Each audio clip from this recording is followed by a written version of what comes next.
ரொம்ப பேருக்கு கூட்டத்துல பேசுறதுன்னா பயம். நமக்கு ஒன்னும் தெரியாதுன்னு மத்தவங்க நினைச்சிடக்கூடாதுங்கிற எண்ணம் தான் இதுக்கு காரணம். ரொம்ப முக்கியமான ஒரு கூட்டம்னா பயம் அதிகமா இருக்கும்.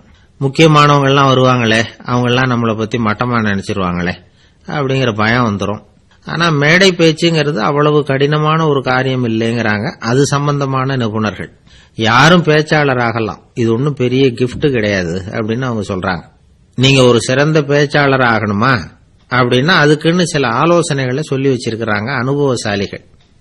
முதல் ஆலோசனை என்னன்னா, உங்க பேச்சு எளிமையா இருக்கணும். ஏதாவது ஒரு கருத்து அல்லது 2 கருத்து சொன்னா போதும். 20 அல்லது 30 கருத்துக்களை சொல்லிட்டே போகக்கூடாது. இரண்டாவது ஆலோசனை, நீங்க என்ன பேச போறீங்கிறது முதல்ல உங்களுக்கு நல்லா புரியணும்.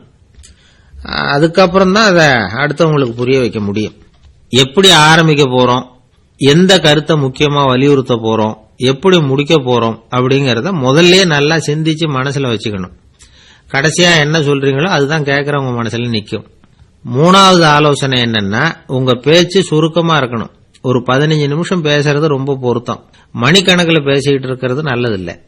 நாலாவது ஆலோசனை, நீங்க பேசுறது உண்மையா இருக்கணும். உங்களுக்கு உண்மையான அனுபவங்கள் இருக்கும், அதை சொல்லலாம். உங்களுடைய உண்மையான அனுபவங்களை மற்றவங்களோட பகிர்ந்துக்கணும், அதுதான் முக்கியம். ஐந்தாவது ஆலோசனை, ஆரம்பத்துல கொஞ்ச நேரம் உங்களை பத்தியும் எதிரில் உள்ளவங்களை பத்தியும் சம்பந்தப்படுத்தி ஏதாவது பேசி ஒரு நெருக்கத்தை ஏற்படுத்திக்கணும்.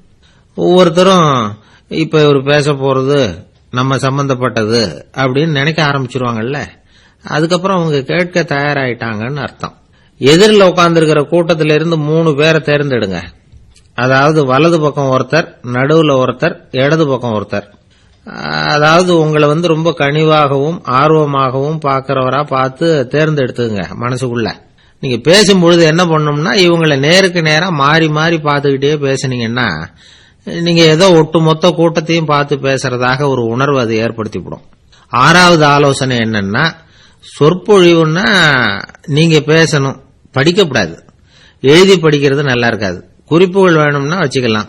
படிக்கிறது பேப்பர்ல இருந்து வர்றது மாதிரி இருக்கும், பேசுறது இதயத்திலிருந்து வர்றது மாதிரி இருக்கும். அப்புறம் 7வது ஆலோசனை சொல்றாங்க. அது என்னன்னா, மேடையில ஏறி நின்ன உடனே இயல்பா மூச்சு இழுத்து விட்டுங்க, இயல்பு நிலைக்கு வாங்க, அதுக்கப்புறம் இயல்பா பேச ஆரம்பிக்கலாம் அப்படிங்கிறாங்க. இவ்வளவும் பேச்சு கலையில் வல்லுநர்களா இருக்கிறவங்க சொல்லுகிற ஆலோசனைகள். இதையெல்லாம் கடைபிடிச்சா நமக்கும் அதுக்கும் வெகு தூரம்னு நினைச்சுக்கிட்டு இருந்த ஒண்ணு இப்ப கிட்டத்துல நெருங்கி வந்துரும்.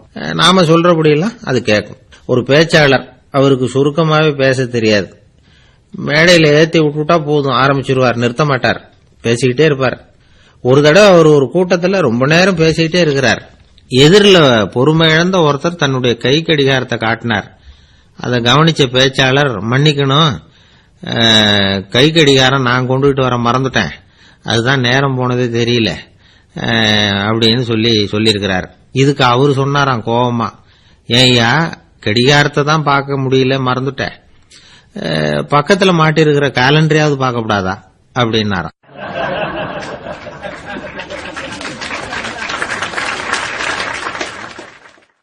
கப்பல் கடல்ல போய்கிட்டு இருக்கு. புயல், சூறாவளி, அலையெல்லாம் பெருசு பெருசா ரொம்ப உயரமா உண்டாகுது. கடுமையான காற்றிலேயும் வேகமான அலைகள்லேயும் சிக்கி அந்த கப்பல் தடுமாறுது. திசை மாறி போச்சு. எந்த பக்கம் போயிட்டு இருக்கிறோம்னே தெரியல. அந்த கப்பலை செலுத்திக்கிட்டு இருந்த மாலுமி ரொம்ப சாமர்த்தியமா செயல்பட்டார். தன்னுடைய அறிவாற்றலையும் திறமையையும் முழுமையா பயன்படுத்தினார். அந்த கப்பலை கட்டுப்படுத்தினார். மெதுவா அந்த சூறாவளியிலிருந்து கப்பலை காப்பாத்தி கரைக்கு கொண்டுட்டு வந்து சேர்த்துட்டார். மாலுமின்னு ஒருத்தர் இருந்ததுனால அந்த மரக்கலம் காப்பாற்றப்பட்டது. மாலுமின்னு ஒருத்தர் இல்லைன்னு வச்சுக்குங்க, அந்த கப்பலோட கதி என்னவா இருக்கும் யோசிச்சு பாருங்க. ஒரு கோபக்காரனுடைய நிலைமையும் அப்படித்தானா. கோபக்காரன்கிறவன் ஒரு மாலுமி இல்லாத மரக்கலம் அப்படிங்கிறார். கொந்தளிக்கிற கடல்ல கொடுமையான அலைகளின் உச்சியில அல்லல் படுகிற மரக்கலத்தை விட மோசமானது கோபக்காரனின் நிலைமை அப்படிங்கிறது அவருடைய கருத்து. அது மாதிரி இதுன்னு சொல்லல, அதை விட மோசம் இது அப்படிங்கிறார். ஏன் தெரியுமா, ஒரு கப்பல் கடல்ல தடுமாறினா அதை சரிப்படுத்த மாலுமி இருக்கிறார். அவர் தன்னுடைய சாமர்த்தியத்தினால அதை கட்டுப்படுத்தி சரியான வழிக்கு கொண்டுட்டு வந்துருவார். ஆனா கோபக்காரனுடைய நிலைமை அப்படி இல்ல. மனித மனம் ஒரு மரக்கலம், அறிவு அதுல இருக்கிற மாலுமி.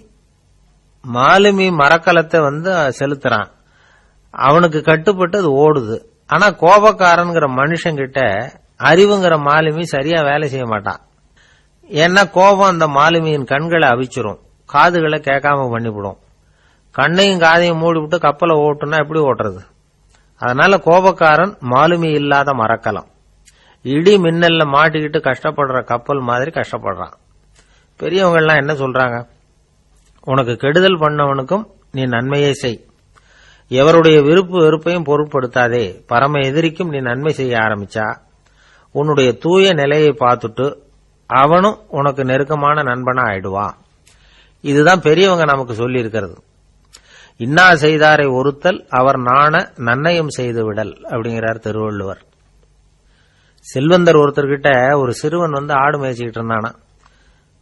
பெரியவர் அவனை கூப்பிட்டு, நீ நேரா போய் ஒரு ஆட்டுல உள்ள ரொம்ப நல்ல பகுதி எதுவோ அதை எடுத்துட்டு வா அப்படின்னாராம். இவன் போனான். ஒரு ஆட்டு உடம்புல இருந்த நாக்கு, இருதயம், இது ரெண்டையும் எடுத்துட்டு கொடுத்தானா. பெரியவர் வாங்கி பார்த்தார். அதுக்கப்புறம் இப்ப நீ போய் இன்னொரு ஆட்டுல இருக்கிற ரொம்ப கெட்ட பகுதி எதுவோ அதை எடுத்துட்டு வா அப்படின்னாராம். இவன் போய் எடுத்துட்டு வந்தான். அவன் கையில இருந்தது மறுபடியும் அதே மாதிரி நாக்கு, இருதயம், இது ரெண்டும் தான். என்னது இப்பவும் அதையே கொண்டுட்டு வந்திருக்கிற அப்படின்னாராம் பெரியவர். இவன் சொன்னானா, ஒரு உடம்புல உள்ள ரொம்ப நல்ல பொருளும் இதுதான், ரொம்ப கெட்ட பொருளும் இதுதான் அப்படின்னு. இளம் வயசுல இப்படி பதில் சொன்னவர் தான் பேரறிஞர் லுக்மானுல் ஹக்கீம் அவர்கள். கோபப்படாம இருந்தா இது ரெண்டும் நல்லா வேலை செய்யும், கோபப்பட்டா இது ரெண்டும் மோசமா வேலை செய்யும். அதை புரிஞ்சுக்கிறதுக்காகத்தான் இன்னைக்கு இந்த தகவல். கோபம் வந்துட்டா நாம என்ன செய்யறோங்கிறது நமக்கே தெரியாது. ஒருத்தர் டாக்டர் கிட்ட போனார் அவசரமா. டாக்டர், எனக்கு இப்ப கடுமையான கோப வெறி, எனக்கு கண்ணு மண்ணு ஒன்னும் புரியல, உடனடியாக அதை கட்டுப்படுத்தணும், உடனே இதுக்கு ஏதாவது ஒரு மாத்திரை கொடுங்க பிளீஸ் அப்படின்னார். அந்த டாக்டரும் உடனே ஒரு மாத்திரையை கொடுத்து, இதை உடனே போடுங்க, நான் தண்ணி கொண்டுட்டு வரேன்னு உள்ள போனார்.